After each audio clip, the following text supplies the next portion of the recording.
Halo kawan, jumpa kembali dengan Eka Tanjung. Pada kesempatan kali ini saya ngobrol kembali dengan Mas Agus Sujarwoto yang sebelumnya kita berbincang tentang bagaimana proses perjalanan keputusan kenapa dia setelah setahun yang lalu ragu akhirnya toh tahun ini 2021 berangkat juga ke Indonesia ternyata untuk menemui keluarganya dan juga untuk anak-anak mereka yang ingin ketemu dengan kakek neneknya. Nah, pada kesempatan kali ini kita akan berbincang tentang situasi seputar apa itu isolasi mandiri, yaitu di hotel, kemudian proses rencana ke depannya karena Mas Agus sendiri sekarang masih berada di hotel dalam rangka isolasi mandiri. Jadi kita langsung saja menghubungi Mas Agus. Dari perbincangan sebelumnya kita kemarin tuh ngobrol-ngobrol tentang prosesnya. Mas sekarang sampai di hotel, masuk hotel, dibilang hari pertama anak-anak enjoy. Nah kalau di hotel itu kan itu karena Mas keluarga ngambil kamarnya seperti apa? Jadi gini, sebelum kita ke sini, tadi saya bilang kita udah kasih survei lah. Jadi beberapa hotel dari referensi-referensi teman atau kenalan itu ya akhirnya kita memutuskan untuk memilih hotel Ibis Budget Surabaya ini. Yang pertama harganya dibanding dengan yang lain lebih miring untuk keluarga kita. Satu. Yang kedua di sini ada atau memungkinkan atau diperbolehkan untuk Gojek atau GoFood atau GoSend. Jadi kita bisa atau diperbolehkan menerima makanan dari luar ke hotel atau kita bisa pesan lewat aplikasi untuk dikirim ke hotel. Jadi itu bagi kita juga merupakan sesuatu yang wah ini praktis untuk kita semua. Karena kita juga punya anak kecil juga kan. Jadi meskipun kita 8 hari di hotel, kita udah sedikit kasih mencicipi rasa vakansi liburan kita di Indonesia ini. Itu yang bikin kita juga memutuskan untuk hotel ini. Wah luar biasa itu, apalagi mengenai kebebasan untuk memesan makanan dari luar. Karena ya, kalau saya lihat dari teman-teman yang di Jakarta, apakah itu semua atau enggak, tapi beberapa itu enggak boleh sama sekali ada larangan-larangan untuk mendatangkan makanan dari luar. Mas juga dengar itu? Iya, dengar Mas. Di Surabaya pun juga itu. Surabaya pun udah hotel-hotel tertentu juga nggak bisa memesan makanan dari luar. Jadi mau nggak mau harus makan makanan yang dari hotel. Kalau masalah makanan, kita dari awal sebenarnya kita udah anak-anak udah di rumah juga sering makan nasi ya. Jadi kita beri nasi juga nggak masalah, nasi pakai lauk Indonesia, tempe goreng, ayam goreng, oke-oke aja. Di sisi lain kita juga dari Belanda itu kita udah menyiapkan, dan kita udah menyiapkan makanan kering yang dari Belanda, misalnya crackers atau biskuit. Itu makanan itu kita udah bawa dengan selai-selainya, selai semnya, selai arbainya itu kita udah siapkan untuk jaga-jaga kalau anak ini nggak suka makan atau kurang makan. Tapi alhamdulillah hari-hari pertama kedua itu anak-anak enjoy dengan makan Indonesia, terutama ya cuma masih pakai nasi sama tempe goreng atau nasi pakai ayam goreng. Kita juga pernah hari-hari pertama juga beli KFC, anak-anak juga senang. Mas sempat makan apa aja dari Gojek itu? GoFood itu? Ya, itu dari awal itu kita udah terutama istri Mas, udah wah aku pengen makan ini, makan itu gitu kan. Karena itu tadi kita perjalanan ini Mas, liburan ini kalau saya bilang pertama liburan yang paling menegangkan. Kalau orang Belanda bilang kost heel veel moeite, kost bloed en tranen als het ware, orang Belanda bilang ya. Iya. Membutuhkan perjuangan dan darah dan air mata. Itulah kasarnya, itulah sampai sebelum Schiphol, sebelum berangkat kita udah penuh stres Mas itu. Jadi sampai malam sebelum berangkat pun kita juga mungkin tidur 1-2 jam karena kita ada sesuatu yang lain, hal yang membuat kita juga semakin ragu atau sampai titik udahlah kita nyerah. Kalau memang kita bisa berangkat berarti diizinkan. Kalau nggak bisa berangkat berarti kita harus menerima kita tidak diizinkan untuk liburan ke Indonesia. Lepas dari itu, jadi perjalanan panjang, perjalanan melelahkan, penuh dengan stres, dengan biaya yang mungkin lebih besar daripada biasanya. Yaitu sampai di sini istri saya udah bilang, aduh saya pengen makan makanan Padang untuk booster, untuk kasarnya. Luar biasa. Tapi dari capek kita itu. Jadi hari pertama kita langsung pesen itu Mas, nasi Padang. Wah, nasi Padang. Itu. Ya Indonesia keindahannya gitu Mas ya. Jadi Mas sudah ini ya, memang karena udah diniatin walaupun berat tapi tetap dijalanin. Nah, ini prosesnya penantian ini masih akan berapa hari lagi? Jadi menurut aturan hotel kita besok dari Jumat ya, di sini hari Jumat pagi kita tes PCR, Sabtu pagi sebelum jam 10 hasilnya kita udah dapat, dan semoga mudah-mudahan ya kita negatif semuanya, kita udah bebas, kita udah bisa melanjutkan perjalanan. Kalau situ udah keluar dari hotel, check out hotel, rencana kita insya Allah kita udah akan langsung pulang ke orang tua kita. Jadi mau ke Ponorogo ya? Proses perjalanannya bagaimana Mas nanti itu? Langsung akan berangkat, ada yang jemput atau udah ngatur travel? Jadi alhamdulillah adik ipar, jadi adiknya istri saya itu tinggal di Surabaya dan kerja di Surabaya. Jadi dia yang ngatur. Jadi dia nanti yang mau ngantar kita pakai mobil, perjalanan mungkin 3-4 jam ke orang tua kita. Jadi dia udah siap hari Sabtu pagi kita naik mobil menuju ke Ponorogo. Ya. Udah luar biasa itu, udah terbayang-bayang. Nah terus kan nanti Mas akan ketemu dengan orang-orang di Indonesia.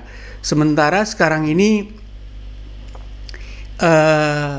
kurvanya tuh sedang naik. Ya, Mas akan ketemu dengan orang. Gimana menghadapi itu, situasi itu nanti? Tujuan kita, terutama orang tua kita, itu nomor 1. Jadi karena kita juga tinggal di kampung, saya bilang kampung ya, saya juga udah siap, kalaupun kita ya ke rumah orang tua saya dulu, nanti nyampe sana kita perkirakan udah hampir maghrib gitulah, jadi udah nggak terlalu banyak orang yang mau datang, toh juga PPKM juga, dan kita mungkin rencana kita mungkin 5 hari juga, mungkin meskipun serumah kita juga nggak akan ngumpul terlalu deket, pokoknya kita tetap jaga jarak minimal ya, pokoknya mungkin 5 hari itu. Dan setelah itu pun kita juga nggak punya planning sama sekali untuk ketemu orang atau tetangga. Mungkin say hello, mungkin kita mau, tapi untuk ngobrol deket itu kita nggak ada rencana sama sekali. Dan yang jelas kita juga ketemu yang saudara deket pun juga kita nggak seperti dulu berpelukan, ciuman, jabatan tangan. Kita juga nggak, kita tetap jaga jarak, kita bisa lihat hidup, ngobrol kasarnya. Itu yang kita inginkan. Ya, mudah-mudahan semuanya sehat dan sebagainya. Kok orang tua atau mertua sudah divaksin? Alhamdulillah mereka sudah divaksinasi. Jadi keluarga juga udah divaksinasi. Adik saya, terus kakak ipar, adik ipar sudah divaksinasi semuanya. Jadi dari situ udah memberikan rasa aman. Setidaknya mereka udah tervaksinasi, kita tervaksinasi. Jadi kita udah merasa aman, Mas. Sejauh ini di keluarga sehat-sehat saja di lingkaran pertama atau kedua, karena kalau saya buka Facebook itu, aduh, setiap pagi bangun Itu kata-kata Iya. yang sering kita baca adalah innalillahi wa inna ilaihi rajiun. Itu di kampung Mas sana bagaimana kabarnya? Alhamdulillah, di kampung saya sendiri di mana orang tua saya tinggal, kampung kecil ya, satu RT itu ada yang tertular COVID itu terakhir mungkin udah 2 bulan yang lalu, sebulan atau 2 bulan yang lalu. Positif tapi nggak sakit bener, cuma positif tapi nggak sampai opname rumah sakit, guys. Dan sampai saat ini ya alhamdulillah di lingkungan bapak saya nggak ada. Terus di lingkungan mertua juga agak jauhan yang kena, tapi di lingkungan rumah itu sekitar rumah nggak ada, Mas. Alhamdulillah. Kawan, terima kasih masih bersama channel Serba Belanda. Jangan lupa untuk like, subscribe dan pijit tombol loncengnya. Terima kasih. Mas sebagai tenaga medis kesehatan, perawat di Belanda, Nyonya juga backgroundnya itu, apakah nanti akan ada sesuatu yang akan di-share dari pengalaman di Belanda untuk apa yang ada di Indonesia kira-kira? Terutama yang ada hubungannya dengan teman sejawat, saya kira susah juga, Mas, karena saya nggak punya ya. Saya nggak tahu harus apa yang harus saya share gitu. Kalau mereka tanya saya mau, tapi ini hubungannya dengan sistem. Kalau saya lihat, sistem kesehatan di Belanda beda dengan sistem kesehatan di Indonesia. Yang pertama, kedua masyarakatnya juga lain. Jadi ya itu kadang saya juga nggak tahu, saya nggak ada gambaran sama sekali. Umpamanya yang saya lihat kan kebiasaan yang diterapkan di Belanda itu 1,5 meter itu kayaknya sesuatu yang jarak 1,5 meter itu sesuatu yang sangat dipatuhi gitu oleh sebagian besar orang, walaupun ada juga yang melanggar-langgar.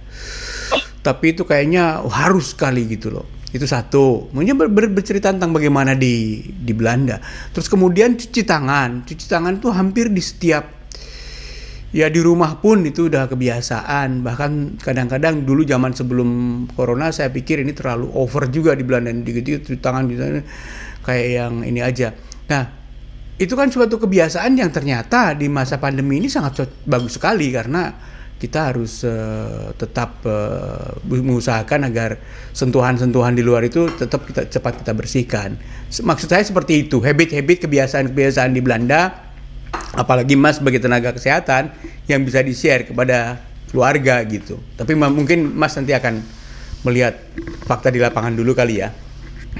Ya, mungkin itu Mas. Jadi kalau saya lihat di televisi sini misalnya, udah kampanye itu udah gencar sebenarnya di sini kalau saya lihat itu. Tapi ya itu tadi seperti Mas Eka bilang, saya juga perlu melihat prakteknya kayak apa. Dan itu pun karena tadi saya bilang saya nggak punya intensi niat untuk ketemu orang-orang banyak. Tadi seperti saya bilang, penting saya ketemu orang tua, mertua, saudara dekat, ring 1, udah yang lain itu menyusul gitu. Jadi ya seperti Mas Eka bilang, lihat nanti kalau perlu saya share ya saya share, kalau nggak perlu bagus ya udah. Oke, mudah-mudahan segalanya lancar Mas, dan harapannya terpenuhi dan semuanya sehat-sehat, bisa pulang kembali ke Belanda dengan sehat, dan kita nanti ngobrolin tentang itu kebun rakyat itu yang punya Mas Agus itu. Ini binahongnya akhirnya saya keluarkan, saya tanam di luar karena dia udah kayaknya di dalam udah nggak tahan, pengen menjalar kemana-mana. Mungkin nanti Mas di sana juga cari binahong Mas, sama cari kangkung atau apa yang bisa di bibit-bibit yang bisa ditanam nanti di di tempatnya. Ada rencana Mas? Salah satu yang di daftar yang mau saya bawa Mas. Binahong ya, bibit ya? Itu. Ya semuanya bibit, mulai dari kasarnya kangkung, bayam atau kacang panjang, pokoknya buah sayur-sayur yang di sini yang nggak ada di Belanda atau susah dicari di Belanda, ya. Saya mau bawa bibitnya nanti. Iya, sekalian untuk Nyonya siapkan bibit pohon jeruk supaya nanti dia kalau buat rempeyek nggak usah cari-cari daun jeruk. Udah ada itu Mas. Oh iya. Kita udah ada. Oh iya. Nah. Siap. Ya, salam aja. Terus Mas nanti rencananya di Indonesia itu berapa lama? Saya di sini sampai tanggal Kita berangkat dari sini tanggal 20 Agustus. Jadi masih 4 minggu lagi lah. Mingguan ya. Nah, Itu sudah termasuk dikurangi dengan isolasi mandiri. Terus kemudian nanti kalau pas mau pulang, prosesnya gimana? Dari rumah di Ponorogo itu, terus ada tes dulu atau gimana? kalau sebelum nanti pulang sampai berita terakhir yang kita tahu, jadi kita atau rencana kita sebelum pulang kita nanti akan di Surabaya dulu, kita nginap di hotel sehari atau 2 hari.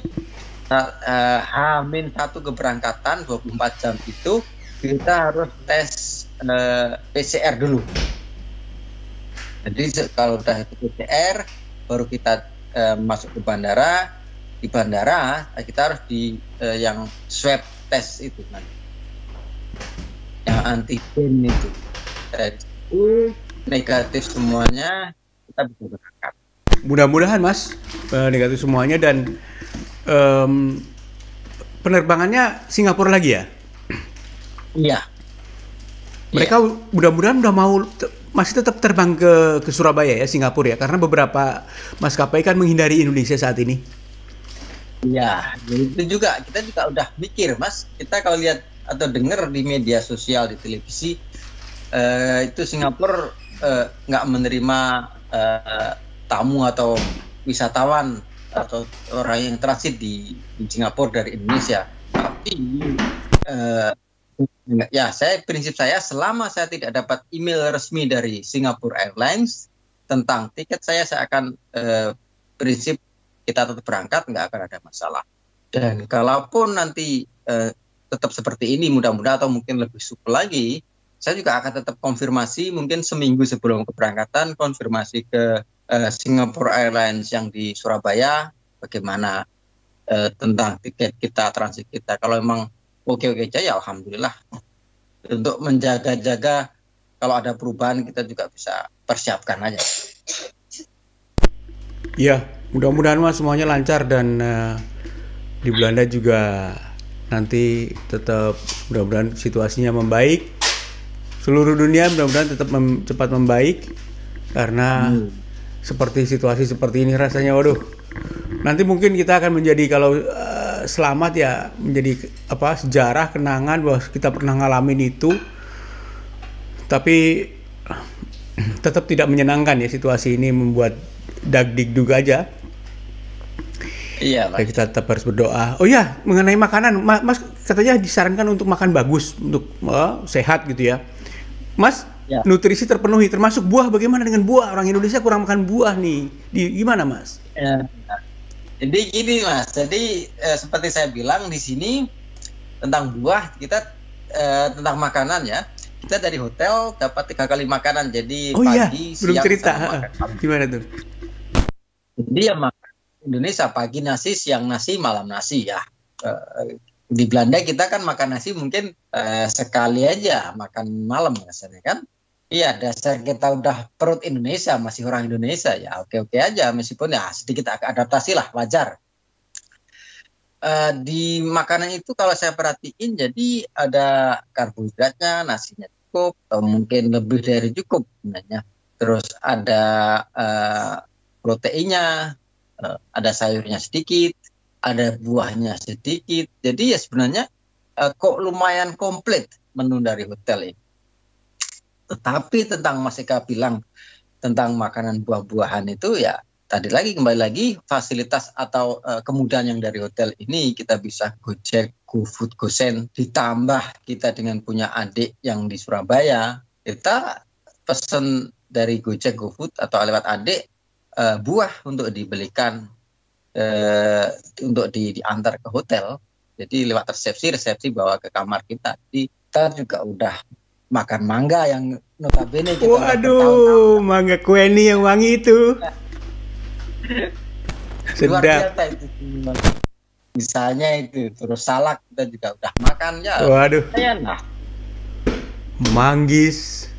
Sedang musim apa sekarang nih? Itu. Aduh, nggak tahu ya Mas. Buah-buahan. Nggak tahu musim apa sih. Buahnya belum tahu saya musim apa ini. Tapi semua ada ya, salak, manggis, duku. Biasanya ada Pisang, kayak jeruk. uh, pisang kita tiap hari dapat dari hotel. Oh ya, Terus ada vitamin C suplemen kita tiap hari dapat dari hotel. oke. Lumayan lah, Ya, lumayan bagus. ya, oke. Nikmati Mas traveling bawa anak-anak. Biasanya anak-anak kan senang bermain di luar dengan segala rasa ingin tahuan mereka. Nah ini bagaimana Mas Bima dan Mas Bagas ini yang usianya berapa ya? Sekarang mereka usia berapa Mas? Jadi anak saya juga laki-laki semua kan. Yang gede Bima itu nanti ini udah 7 nanti jadi 8. Yang Bagas yang kecil itu 6. Bulan depan 6 tahun. Jadi seperti saya bilang dari awal, kita udah nyiapin anak-anak, minimal kita udah bilang kita nanti 8 hari di hotel untuk karantina. Mereka juga nggak masalah. Di luar itu kita udah nyiapin. Anak-anak kita sebenarnya kalau di Belanda itu anak-anak termasuk anak suka main di luar, Mas. Jadi tiada hari tanpa main di luar kasarnya. Kita juga mikir bagaimana biar anak ini betah di dalam. Ya kita udah nyiapin misalnya pen warna atau potlot berwarna, buku untuk menggambar, untuk menulis juga kita udah siapin. Terus buku bacaan kita juga bawain untuk anak-anak, jadi biar mereka juga baca. Itu juga udah kita siapin semuanya. Jadi kita buat anak-anak kita tuh di sini seolah-olah kayak kebiasaan kita di Belanda. Jadi misalnya baca buku, kalau pagi baca buku, atau sore baca buku, atau kita suruh gambar. Kalau kita kasih pekerjaan rumah, misalkan untuk anak usia 6 atau 7 di sekolahnya, misalnya penambahan, perkalian, atau kita ajarin dikte kecil-kecilan. Terus Mas Eka juga tahu mungkin kalau hari Minggu mereka juga ke masjid, jadi ya kita tes aja, kita tes ya, kita ajarin untuk berdoa, menghafalkan surat pendek, ayo kita hafalin bareng-bareng. Terus anak sekarang juga tablet, misalnya tablet, kita kasih waktu tabletnya setelah makan siang, mereka boleh main tablet misalnya. Jadi mereka juga punya kebebasan yang untuk bermain tanpa harus keluar, tapi juga bervariasi dan tidak monoton yang kita bikin. Ya, sebagai pengganti dari mereka tidak bisa keluar, berarti harus lebih banyak diberikan aktivitas yang membuat mereka tidak mudah jenuh ya Mas. Apakah mereka tidak sempat bertanya, Pak, boleh nggak saya lihat? Pasti aku bayangkan gitu ya, lihat ke jendela gini gitu, terus dia bilang, boleh nggak kita di situ main? Itu apa itu Pak gitu? Gimana? Ya, jadi alhamdulillah Mas, hotel ini lokasinya benar-benar di bandara. Jadi kita jendela saya di depan saya ini, depan saya. Nah ini take off dan landing banyak Juanda Surabaya. Jadi kita kalau pesawat naik turun gitu kita lihat Mas. Jadi anak juga rumah senang. Oh itu pesawat, oh ya Garuda Indonesia, oh berangkat, atau Lion Air, atau oh itu berangkat. Itu pesawat apa ya Pak? Jadi kita tetap ada bahan untuk berbicara, untuk pembicaraan. Jadi anak-anak lumayan senang lihat pesawat dekat bandara. Tapi Mas kayaknya terlalu pede banget tentang anak-anak. Apakah mereka tidak pernah? Kebayangan saya mereka bertanya gitu loh, Pak kenapa kita nggak boleh keluar gitu? Itu tadi Mas, mungkin ya alhamdulillah ya. Jadi saya sampai saat ini tidak merasakan bahwa anak saya menerima. Ya saya kadang sesekali melihat mereka udah mulai jenuh, tapi tidak sampai ke titik yang tidak bisa dihandle, tidak bisa ditangani. Jadi ya tadi saya berusaha untuk membagi dahilnya hari-harinya itu dengan jam segini main ini, kita ketawa, ngobrol, sampai kita main kartu, yaitu kartu orang Indonesia, kartu remi atau main kartu rame-rame, mereka senang juga ketawa-ketawa. Jadi kita usahakan biar bervariatif. Jadi alhamdulillah sampai hari sekarang juga enjoy saja, dan kita juga alhamdulillah. Iya, itu berarti memang dengan penuh kesadaran memberikan investasi waktu untuk anak-anak. Jadi memang itu pesannya, jangan sampai kita hanya mikirin kita sendiri, main WhatsApp, main HP, sementara anak-anak dibiarkan saja. Tapi Mas lebih memperhatikan mereka, kegiatan mereka, jadi menggantikan perannya seperti halnya guru gitu ya. Tapi ini di dalam hotel. Oh, bagus sekali Mas.